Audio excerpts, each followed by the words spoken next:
Des de la prevenció, un missatge d'esperança fonamentat amb la creença de la responsabilitat col·lectiva.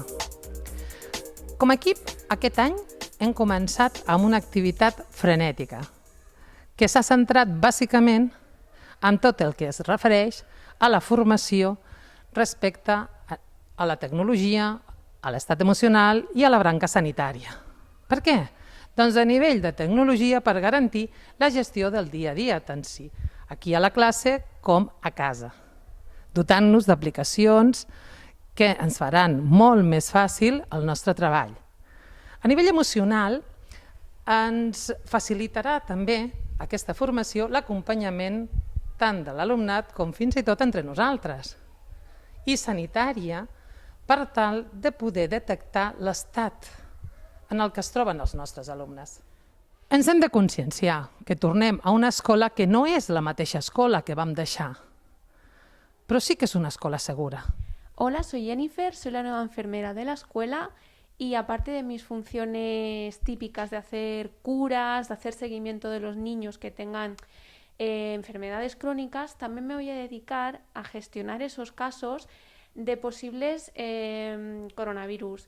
¿Cómo lo haremos? Cuando detectemos un niño que tenga síntomas relacionados con el coronavirus, yo me lo llevaré a la sala COVID-19, una sala que tenemos al lado de enfermería, y en esa sala que está bien ventilada y que está aislada de los demás, esperaremos a que la familia venga a buscar al niño.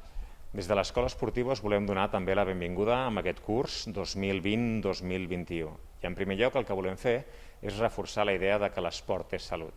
I més, vinguent d'un període d'inactivitat llarga pel que fa tant a l'assignatura d'educació física, natació o a l'activitat extraescolar dels nostres alumnes.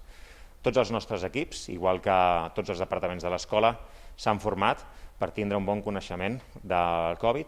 Les nostres instal·lacions també s'han adaptat afegint aquests punts d'higienització de mans, punts de desinfecció de material, i les nostres rutines i els nostres horaris també s'han adaptat per fer que tota la circulació d'alumnes i aquestes activitats es puguin desenvolupar amb un bon control.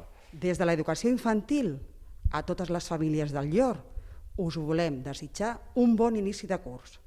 Ja sabem que aquest curs serà un curs especial, però nosaltres hem treballat de valent per aconseguir que les nostres classes estiguin segures, que estiguin ben ventilades i sobretot que els nostres nens s'ho passin molt bé. Com heu pogut veure al llarg d'aquest vídeo, estem ben preparats i en comprovar com funcionarà tot, anirem incorporant les millores oportunes. Molts ànims i seguirem endavant.